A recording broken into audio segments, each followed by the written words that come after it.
A huge explosion now, raining debris on all of us. We better get out of the way.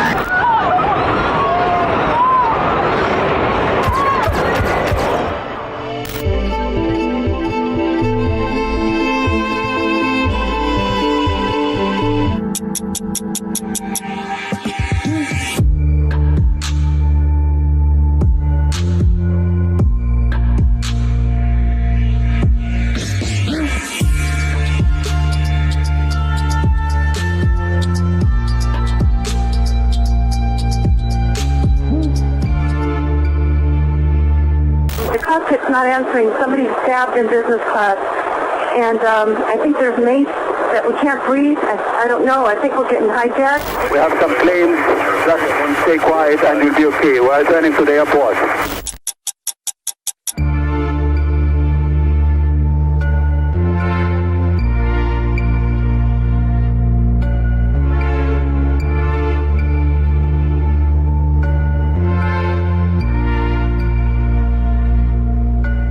If you're just joining us, you're looking at dramatic pictures of New York's World Trade Center in Lower Manhattan, where a short time ago we are told that a plane crashed into the upper floors of the westernmost tower.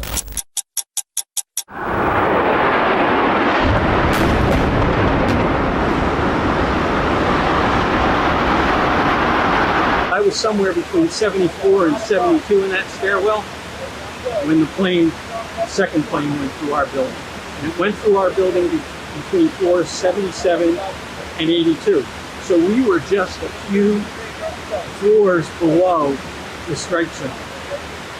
Never felt anything like that in my life. That building, that fire stairwell that we're inside, this concrete bunker starts to shake so violently back and forth.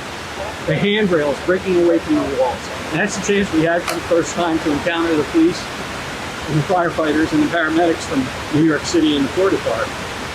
Just the looks in their eyes. No words, just the looks in their eyes. They knew that they were going up and they knew that they were never coming back.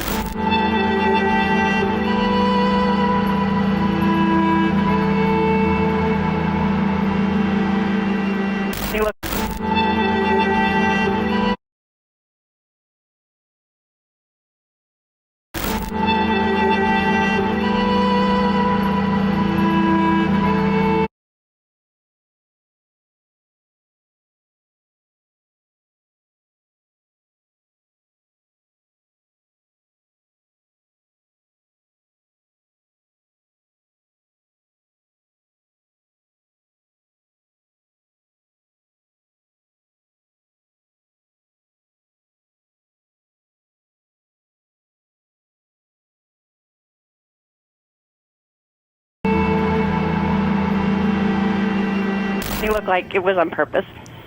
You saw a plane? Yes, I just saw a plane go into the building.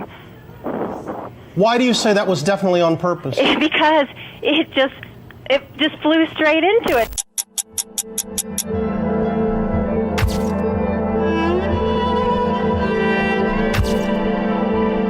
I walked up to him and leaned over and said, "A second plane hit the second tower. America is under attack." Today we've had a national tragedy. Terrorism against our nation will not stand.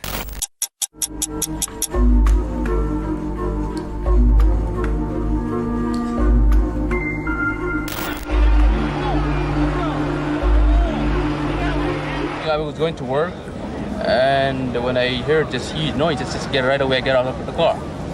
Then I saw the plane was coming down, and around this area, the wing goes up and down this way. Then with the second, just crashed straight away.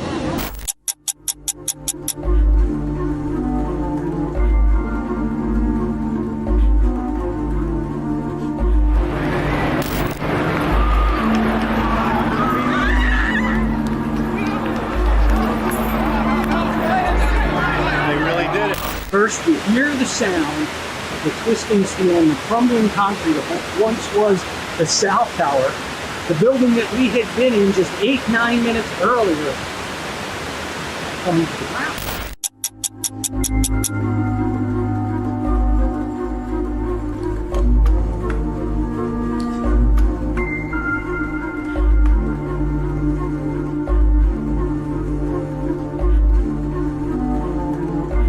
My husband, Tom Burnett, he was a passenger on Flight 93 that morning.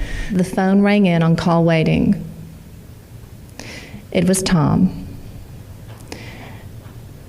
I said, "Tom, you're okay." And he said, "No, I'm not." He said, "I'm on an airplane that's been hijacked. It's Flight 93 from Newark to San Francisco." He said, "They have already stabbed a guy, and they're trying to get into the cockpit." On his fourth and final call, he said they were waiting until they were over a rural area to take back the airplane. And as we sat there listening, I said to him, "You sit down, you be still, be quiet, and don't draw attention to yourself." Well, he didn't listen. He screamed into the phone, "No, no, no. If they're going to crash this plane, we're going to do something." He hung up the phone and led the crew and passengers down the aisle and into the cockpit. United 93, have you got information on that yet? Yeah, he's down. He's down? Yes. When did he land? Because we have confirmation. He did not land. Oh, he's down? Yes, Down? somewhere up northeast of Camp David.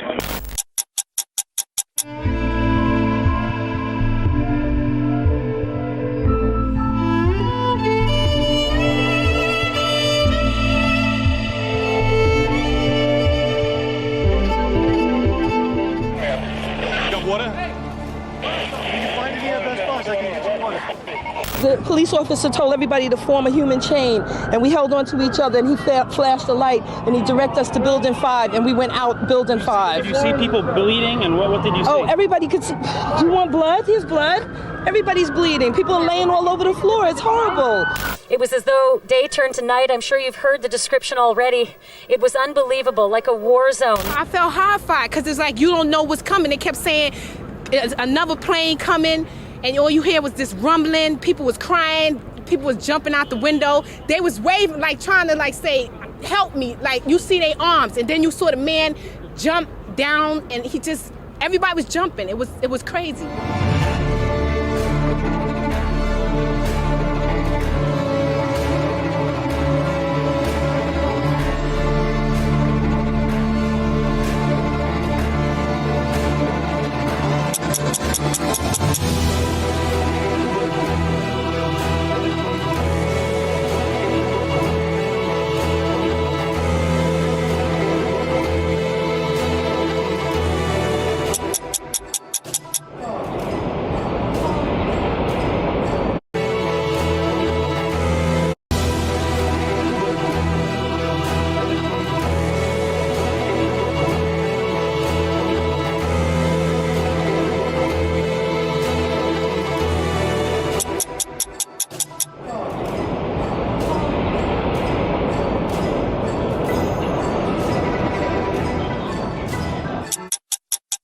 Today, our fellow citizens, our way of life, our very freedom came under attack in a series of deliberate and deadly terrorist acts.